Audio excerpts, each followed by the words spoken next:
I still remember the moment as if it were carved into my bones.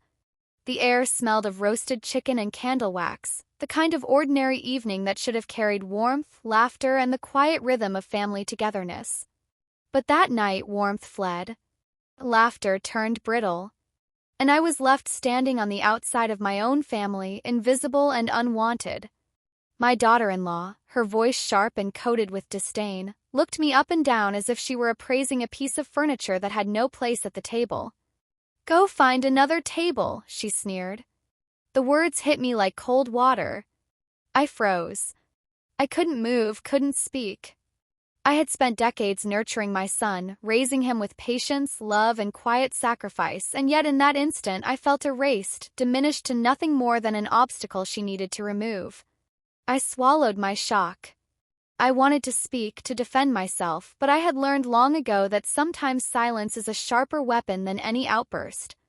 I turned away, heart pounding, dignity trembling. The humiliation burned, but I carried it quietly because the world had taught me that my worth was never to be measured by others' cruelty. And then the bill arrived. $2,200. My heart sank further, the numbers blazing across the receipt like a declaration I wasn't meant to belong. She thrust it into my hands as if it were a final insult, as if money could quantify the years I had given, the love I had poured into my family, and the loyalty I had never questioned. I looked at my son, the boy I had carried in my arms, wiped away his tears as a child, whispered reassurances when life seemed cruel, and I saw nothing in his eyes, only hesitation, discomfort, and an unwillingness to intervene. I left the restaurant quietly, my pride bruised but not broken. I held the receipt close, crumpled in my hand, a symbol not just of insult but of a deeper fracture, the realization that the people I had loved most could hurt me with such casual cruelty. And yet, as I walked out into the cold night, I remembered something my late husband had once whispered to me in a quieter, safer time. "Your strength is not measured by how loudly you protest, but by how gracefully you endure and how wisely you act when the world tests you." It was in that moment, with the city lights flickering like distant stars and the chill of betrayal settling into my bones, that I understood I had a choice. I could collapse under the weight of humiliation, or I could rise, quietly, deliberately, and reclaim the dignity that had been stolen from me. I chose to rise. The walk home was long. My hands still trembled, but my mind was already turning, sifting through memories, planning silently, and observing. For years, I had poured my life into nurturing my family, sacrificing comfort and even happiness for the sake of their future. And now I realized the lesson I would need to teach, not through yelling, not through confrontation, but through quiet, deliberate action, would be one they would never forget. That night I did not cry. I did not scream. I did not beg for recognition. I only promised myself that one day justice, patient, deliberate, and unavoidable, would find its way into our home. And in the darkness I whispered into the empty air, to no one but the woman I had been all my life. They will learn in time that strength does not always shout. Sometimes it waits. For that night, I spent hours sitting by the window, staring at the streetlights flickering through the mist. I traced the shapes of memories in my mind, like cracks in the pavement illuminated under the soft glow of evening. It was impossible not to remember the years that had led to that dinner, the sacrifices I had made quietly, often unnoticed, for the family I loved more than life itself. I thought of my son as a little boy, his laughter ringing through the house, the tiny hands that had clutched mine with trust and wonder. I remembered sleepless nights when he was sick, how I whispered encouragement into his fevered ears, how I cleaned his scraped knees and soothed his fears when the world seemed too harsh for him to face alone. I had watched him grow, stumbled silently when he made mistakes, and cheered quietly from the shadows when he triumphed. I had loved him with every fiber of my being, a love that required no thanks, no recognition, only the knowledge that I had shaped him into the man he would become. And yet, that love seemed to evaporate under the heat of my daughter-in-law's scorn. The $2,200 bill she thrust at me wasn't just a sum of money, it was a message. It told me that my years of devotion, my sleepless nights, my quiet prayers for my family were worth nothing. I felt a sorrow so deep, so jagged it made my chest ache. A grief compounded not by loss but by betrayal. I thought back to our family dinners when the house was full, when my husband's laughter rang alongside mine and we felt like the center of our children's world. How quickly those dinners had turned hollow, empty shells of what they once were. I had watched over the years the quiet erosion of love, not through violence, not through argument, but through neglect, manipulation, and selfishness. I had given all that I could, only to see it dismissed as old-fashioned, unnecessary, or simply inconvenient. There were days when I questioned myself. Had I been too accommodating? Too patient? Had I allowed their selfishness to flourish because I was silent too often? And yet deep down I knew the answer. I had not raised my children to hate, to be cruel, or to measure love in dollars.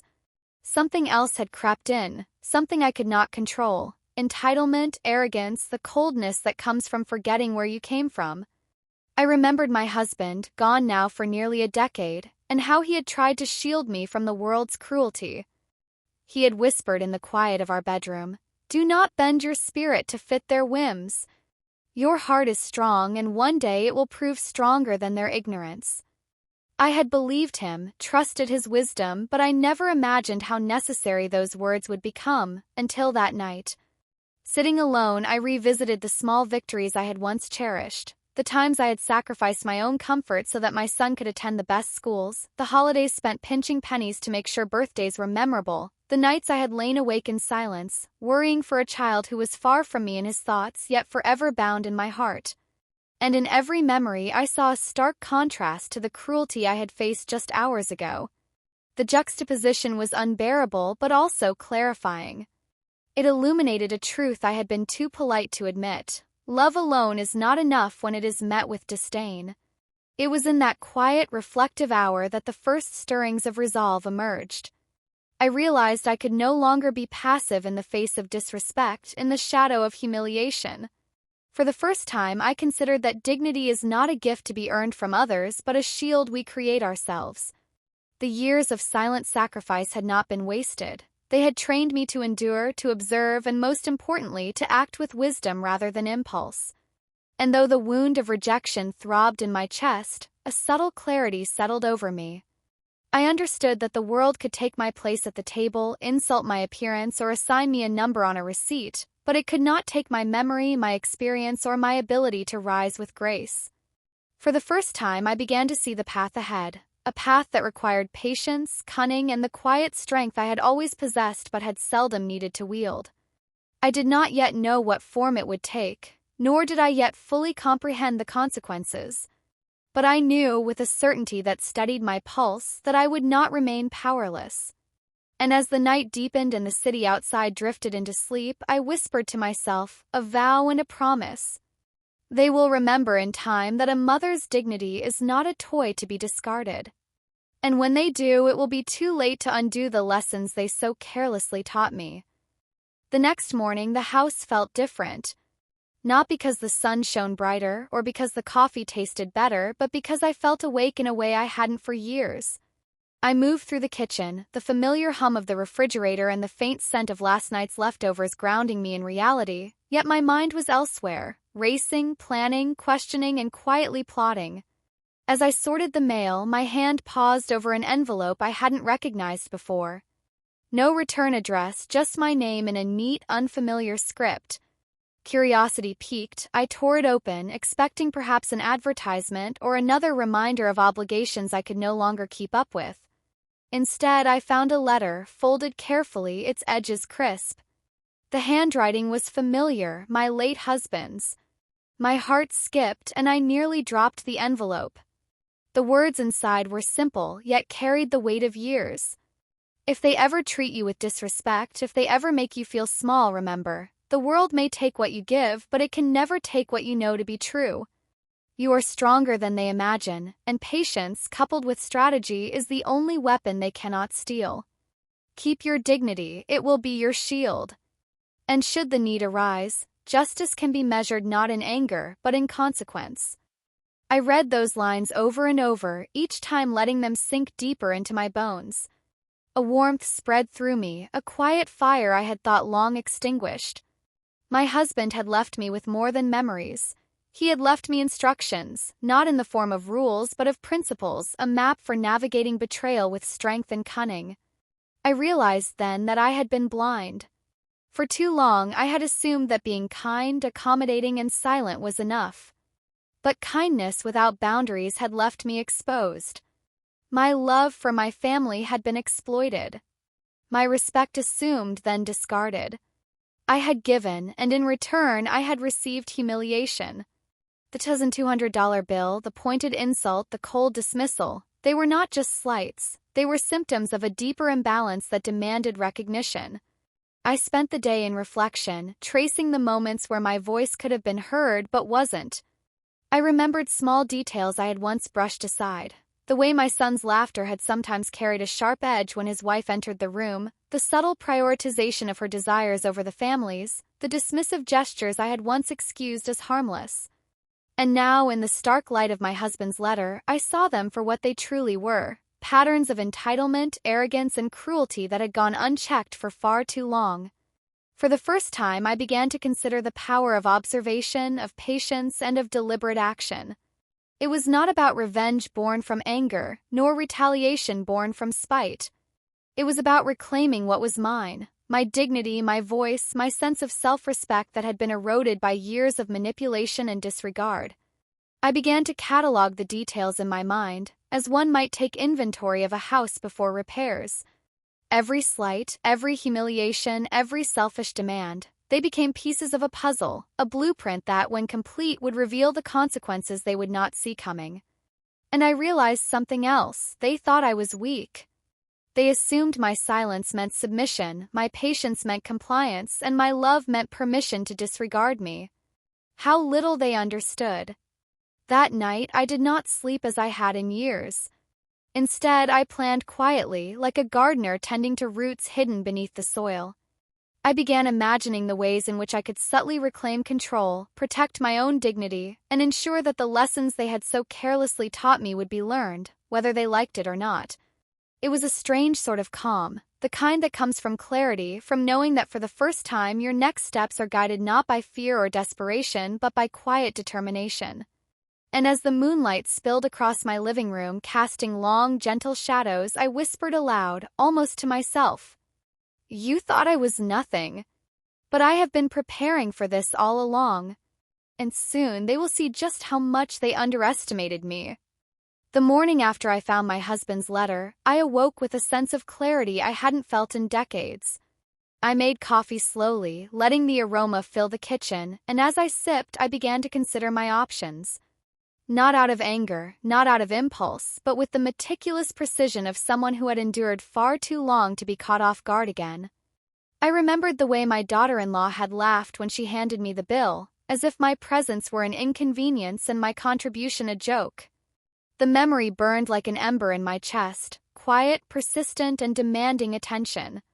It wasn't about the money, though $2,200 was no small sum. It was about the message behind it. The complete disregard for the woman who had raised her husband, the woman who had sacrificed quietly, invisibly, and tirelessly for years. I began to think strategically. First, I needed information, not the idle gossip I had previously tolerated, but facts. I recalled the conversations I'd overheard, the receipts I had tucked away, the subtle inconsistencies in their stories about finances, parties, and obligations. Small things I had dismissed as irrelevant suddenly became important threads. Every expense, every favor granted, every social obligation they assumed I would bear without complaint, all of it was a pattern. And patterns could be traced, analyzed, and ultimately leveraged. I decided to seek counsel, quietly, without alerting anyone to the fact that I was no longer the meek, submissive mother they thought I was. I called an old friend, someone who had practiced law for years and whom I trusted implicitly. Her voice on the phone was warm, but I could hear the sharpness beneath the kindness, the understanding that some wounds needed more than sympathy, they needed strategy. I explained in measured tones what had occurred, and she listened without interruption, allowing me to pour out my humiliation and frustration in a way that had been impossible within the family. Then she asked the most important question. "What do you want to happen?" I paused. The answer wasn't simple. It wasn't revenge, not exactly. It was justice. It was recognition. It was the restoration of a dignity they had stripped from me as casually as one discards a napkin. I began to outline what I could do, subtle moves, small corrections, adjustments to the way they perceived me. It wasn't about confrontation yet. That would come later in its own time. Right now, it was about preparation, about creating the conditions for a reckoning they would never see coming. I remembered another line from my husband's letter. Justice can be measured not in anger, but in consequence. I held on to that thought, repeating it like a mantra. It was not the fire of retaliation that would serve me best, but the slow, steady burn of awareness, planning, and precision.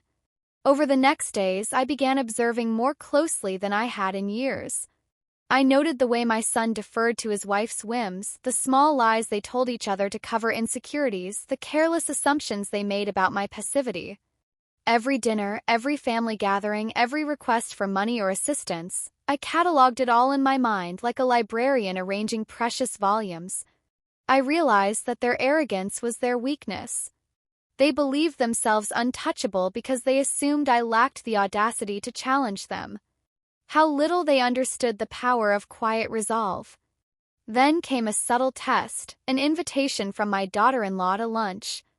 Normally, I would have declined. Normally, I would have allowed my pride to keep me away. But this time I accepted deliberately. I wanted to see them in their element, to witness their unguarded habits, to confirm that my observations were accurate. The table, she was the picture of charm and control, perfectly polished, but I saw beneath it. I noted the way she subtly manipulated conversation, the way she glanced at me when she delivered small, condescending remarks, confident that no one else would notice. And I smiled quietly inside. 'Cause now I was noticing. 'Cause now I was awake. 'Cause now I was preparing. That evening, I sat alone with my husband's letter once more. I reread it, savoring the wisdom he had left behind, and I made a promise to myself. I would not be a passive participant in the story of my own life any longer. I would reclaim my dignity, quietly, deliberately, and with the precision of someone who understood the true cost of patience. And as the house settled into the stillness of night, I whispered again, not with anger but with calm determination. You thought I was weak. Soon you will understand that the most dangerous strength is the one you cannot see coming. In the days that followed, I moved like a shadow in my own home, quietly reclaiming spaces they had assumed I had abandoned. I went through old files, bills, receipts, and letters, the silent evidence of years of devotion and sacrifice. Each page reminded me of my careful stewardship, of every financial decision I had made to protect my family, often at the expense of my own comfort. And now that very stewardship became my weapon, my leverage, my quiet reclamation of power. I discovered discrepancies in their stories, small financial decisions that had been concealed under the guise of normalcy. They thought no one would notice, that their pride and arrogance would shield them from scrutiny. But I noticed. I always noticed. I began to map everything: who owed what, which friends were loyal, which family members could be called upon if the time came. It was not vindictive, not yet. It was preparation, like a chess player studying the board before the first decisive move. I realized that my son and his wife had created their own vulnerabilities, hiding behind false confidence, unaware that the foundation of their power was built on assumptions I had long seen through. The night I reflected on my own life, the years of devotion, the endless sacrifices that had gone unacknowledged, the quiet betrayals that stung more deeply than any loud confrontation could. I remembered my daughter-in-law's cruel words, her laughter as she handed me the $2,200 bill, and the way my own son had refused to defend me, caught between obligation and cowardice. It was painful, yes. Deeply painful. But it was also illuminating. Pain has a way of sharpening vision. I remembered the early years of my marriage, when my husband and I worked tirelessly to build a life for our family, when love was not measured by convenience but by commitment, when integrity was the foundation of every decision. I recalled the late nights when I sat alone, worrying over tuition bills, medical expenses, and the endless logistics of family life. and I realized that every ounce of effort I had poured into raising my son, into nurturing my family, had not been wasted. It had been preserved quietly as a resource, a source of insight, a reservoir of quiet power I was only now beginning to access. I began writing notes, small reminders of injustices, of unkindnesses, of opportunities one had been denied. It was not a diary in the sentimental sense. It was a dossier, a blueprint for what would come next. Every insult, every slight, every moment of condescension became a data point, a building block for a plan that was still in its infancy but growing stronger by the day. And yet, I had to continue the charade. I had to appear weak, passive, compliant. They needed to see the old mother they had always underestimated, the one who would accept their arrogance and mistreatment without question. Because the moment they suspected awareness, the dynamic would shift, and I needed that shift to happen on my terms, not theirs. One afternoon, I went through their social media posts, noting the extravagances, the lavish parties, the self-assured displays of wealth and status. I saw patterns in their spending, in their behavior, in the way they manipulated friends and family to reinforce their sense of superiority. It was all predictable. It was all manageable. And it would all become part of the reckoning I intended to orchestrate. I reached out discreetly to a few people I trusted, old friends who knew me before the years of quiet compliance had dulled my reputation. I did not ask for assistance outright. I merely began planting seeds, asking questions, observing reactions. I wanted allies, yes, but more than that, I wanted to test the waters, to see who truly understood loyalty and who would be swayed by appearances. Through all of this, I maintained my outward calm. I smiled at my daughter-in-law as if nothing had occurred, responded politely to my son's inquiries, and continued to participate in family events as though I remained the harmless, aging matriarch they had always assumed I was. But beneath that composed exterior, a storm was quietly forming. Every insult, every slight, every act of disregard fed the growing determination that I would not only reclaim my dignity, but I would ensure that they understood in no uncertain terms the consequences of underestimating me. And as the days turned into weeks, I felt a subtle shift within myself. It was not vengeance exactly. It was justice, tempered by patience and foresight. It was the recognition that power often lies in the quiet, in the unseen, in the actions that unfold when others assume you are unaware. I recalled a lesson from my husband long ago. Strength is not always loud. Sometimes it is the silence that speaks the loudest. And I realized he had been right. I would speak through action, through consequence, and through the quiet reclamation of what had always been mine, my dignity, my respect, my life. That evening, I sat alone, the house silent, save for the soft hum of the refrigerator. I held the $2,200 bill in my hands, imagining it not as a punishment but as a symbol of all the disrespect I had endured. And I whispered to myself, with a calm determination that belied the fire beneath, "You will see soon enough. You will see that the quiet mother you scorned is the one who will set the terms from now on." The awakening came quietly, almost imperceptibly, as I discovered something I had overlooked for years. While sorting through a stack of old documents in the back of my closet, hidden behind faded curtains and the smell of mothballs, I found a folder with my late husband's handwriting on it. His letters, careful and deliberate, spoke of a plan he had quietly laid out, a plan to protect me even if he were no longer here. I unfolded the first letter, and my hands trembled as I read the familiar loops of his penmanship. "If anything should happen to me, you must remember your strength. They may not respect you, they may not see your worth, but the truth is always yours to hold." There was more: accounts, investments, legal instructions, and even discreet instructions about how to reclaim assets and ensure that those who had wronged me could not continue to exploit my good nature. He had anticipated betrayal, manipulation, and the arrogance of a son who would choose convenience over conscience. And he had planned for it, meticulously, quietly, in ways that only I would discover now, years later. It was as if he had left me a map, a set of keys to a kingdom I had never realized I ruled. Suddenly, the past injustices, the humiliations, the disrespect, they were no longer crushing me. They were markers, guideposts pointing me toward action, toward agency, toward a reclamation of my life and dignity. I remember sitting on the edge of my bed, letters spread around me like fragments of a forgotten life, and feeling something I hadn't felt in decades: clarity. For the first time since that humiliating dinner, I saw a path. A way to navigate the treacherous waters my son and his wife had created without losing myself in bitterness or anger. And in that clarity I felt a flicker of hope, tempered by the cold knowledge of what must be done. I realized that awareness alone was not enough. I could not simply sit back and hope that karma would intervene. I had to act. Carefully. Quietly. Strategically. I had to set things in motion, using the wisdom and resources my husband had left behind, while maintaining the guise of the meek, compliant mother they had always assumed I was. I started small. I reviewed bank statements, legal documents, and property records, tracing the flow of funds they had mismanaged or diverted.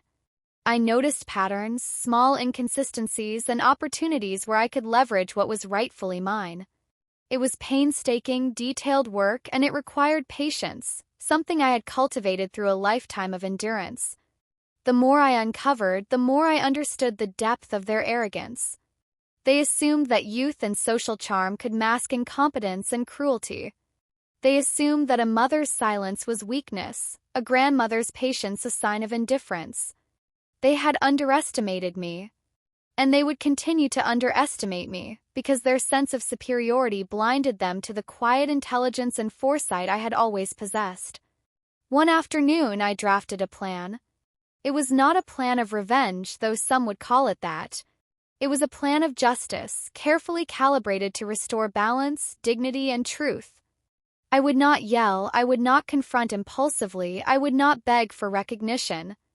I would act with precision, like a sculptor carving out a masterpiece from the marble of my life's experiences, shaping the outcome with careful, deliberate hands. I began identifying allies, professionals who could advise, friends who could observe, and even distant relatives who had long been aware of the family dynamics but had remained silent. I tested the waters, asking questions subtly, noting reactions, building a network of support without ever revealing the full scope of my intentions. Every step, every note, every observation brought me closer to a sense of empowerment I had not felt in decades. The humiliation of that dinner, the laughter, the pointed insults, the $2,200 bill, transformed from a source of pain into a catalyst for action. It had awakened a determination, a resolve to reclaim what was mine, to honor the sacrifices I had made for this family, and to ensure that those who had disrespected me would understand in their own ways the consequences of their choices. And as I closed the folder and tucked the letters safely away, I whispered to myself, "They think I am broken. They think I am silent. But I am neither. And soon they will see that the quietest voice can carry the heaviest weight." That night, sleep eluded me not because of fear but because of anticipation. The anticipation of reclaiming my life, of asserting my dignity, and of orchestrating a reckoning that would be both precise and poetic. I knew the next steps had to be measured, and I welcomed the challenge. For the first time in years, I felt fully awake, fully aware, fully prepared to transform the pain of betrayal into the power of action. And with that awareness, the stage was set. Pieces were in motion. The morning after I discovered my husband's hidden plans, I awoke with a quiet determination that felt almost foreign to me. For years, I had been patient, silent, enduring. Now, every humiliation, every dismissive glance, every cruel remark from my daughter-in-law became fuel for what I knew I had to do. But this time, it would not be impulsive, it would not be loud, it would not be emotional. It would be precise, deliberate, and effective. I began with small steps, subtle observations, and careful inquiries. I watched how they handled their money, their social interactions, their daily routines. I noted the arrogance in their gestures, the ease with which they assumed I would remain a passive observer, the confidence in their ability to manipulate and control. And I realized just how blind they had been, how oblivious to the quiet strength that had always existed in me. I sought counsel, discreetly, from a lawyer my husband had once trusted, someone who understood the value of patience and subtlety. We met in a small office, the kind of place where whispers carried weight and secrets were guarded like gold. I spoke carefully, outlining my situation without revealing too much, testing the waters to see if my instincts were correct. Every nod from him, every pause, every suggestion confirmed what I had suspected. There was a way to reclaim what was mine, to restore dignity to a life that had been disrespected. Then came the financial review. I learned of mismanaged accounts, of funds diverted for indulgences that were unnecessary, frivolous, and cruelly prioritized over what truly mattered. The $2,200 bill they had forced upon me that night was only a fraction of their reckless arrogance, a symbol of a much larger pattern. And I began to map it all out, every opportunity, every misstep, every weakness I could leverage quietly, without confrontation, without drawing attention. I remember sitting at my dining table, a cup of tea cooling in my hand, the sunlight filtering through the blinds, casting lines across the letters and ledgers my husband had left behind. Felt like a moment suspended in time, the past, present, and future merging into a single clear understanding. They had assumed I was powerless. They had assumed that silence equaled submission. They had forgotten, as my husband once reminded me, that quiet patience could carry its own formidable weight. I began sending subtle, strategic communications. A letter here, a phone call there, questions posed as innocent inquiries. Nothing overt, nothing accusatory, only the gentle placement of seeds that would grow into awareness, accountability, and ultimately justice. I was careful to remain polite, even demure, because the last thing they should ever suspect was the full extent of my plans. They had painted me as weak, as irrelevant, and in their arrogance they exposed themselves. The first moment of satisfaction came quietly, almost imperceptibly. A mismanaged account was corrected, quietly, legally, and without confrontation. I watched as they realized a minor inconvenience, small and unexpected, that required them to adjust plans they had made with unthinking ease. It was a whisper of power, a subtle reminder that I was not to be dismissed, that my presence, though underestimated, carried weight. In the evenings, I reflected on each interaction, each observation, each maneuver. I understood the artistry of restraint, the elegance of patience, the poetry of strategic action. I no longer felt the sting of humiliation. I felt a steady, calm sense of authority that came from knowing, truly knowing, that the tide was turning. And yet, even as I orchestrated these early moves, I reminded myself to stay composed, to maintain the appearance of passivity, of acceptance.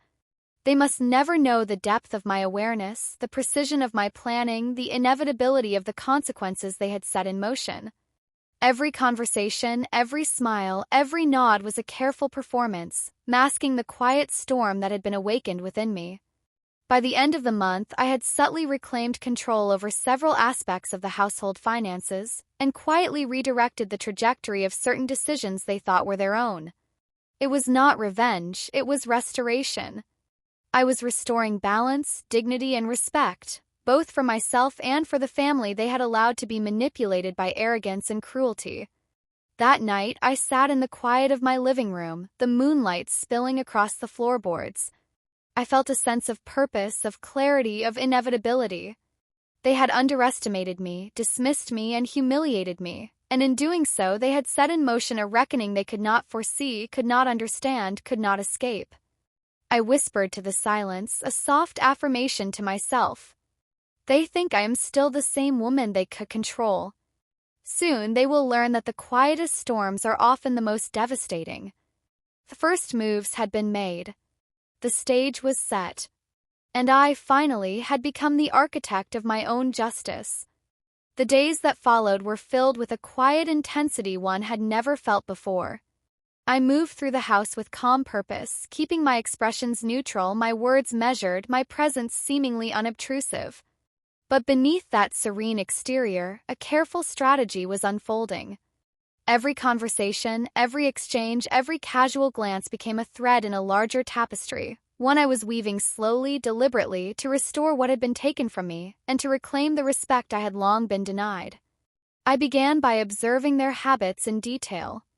The way my daughter-in-law organized her social gatherings, the way my son reacted to her every whim, the subtle manipulations and demands that had become so familiar over the years.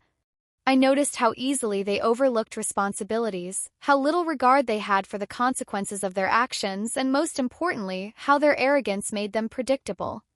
And in that predictability, I found opportunity. Small, carefully calculated actions were the first steps. I corrected errors in financial statements they assumed were unnoticed. I reminded vendors of contracts they had neglected. I made calls that seemed casual, innocuous, but quietly shifted control back toward me. They reacted, of course, but only in minor ways, brushing off inconveniences as temporary setbacks.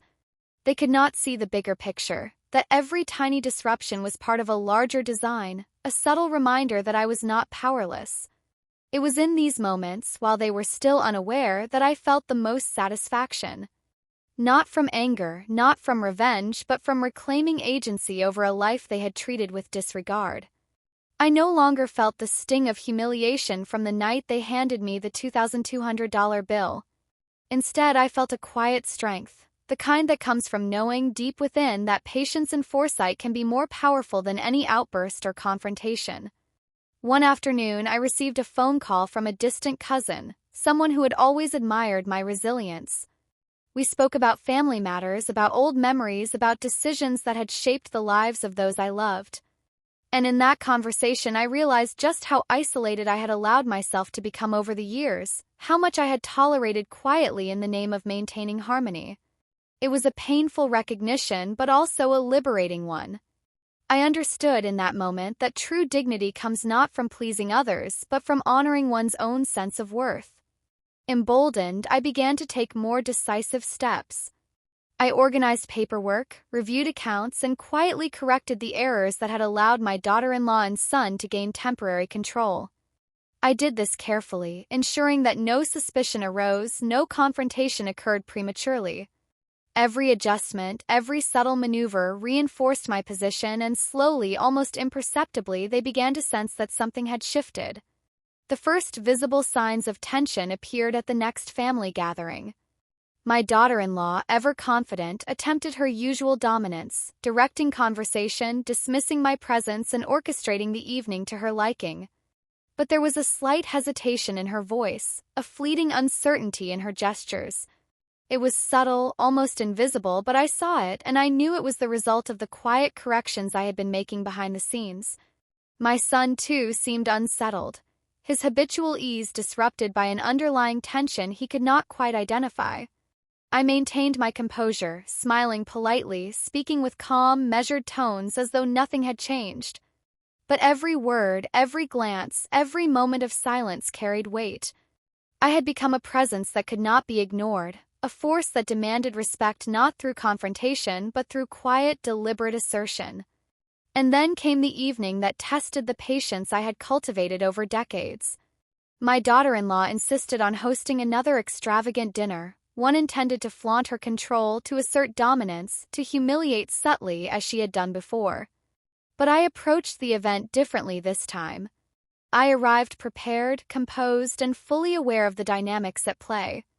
I engaged in conversation with tact, subtle intelligence, and quiet confidence.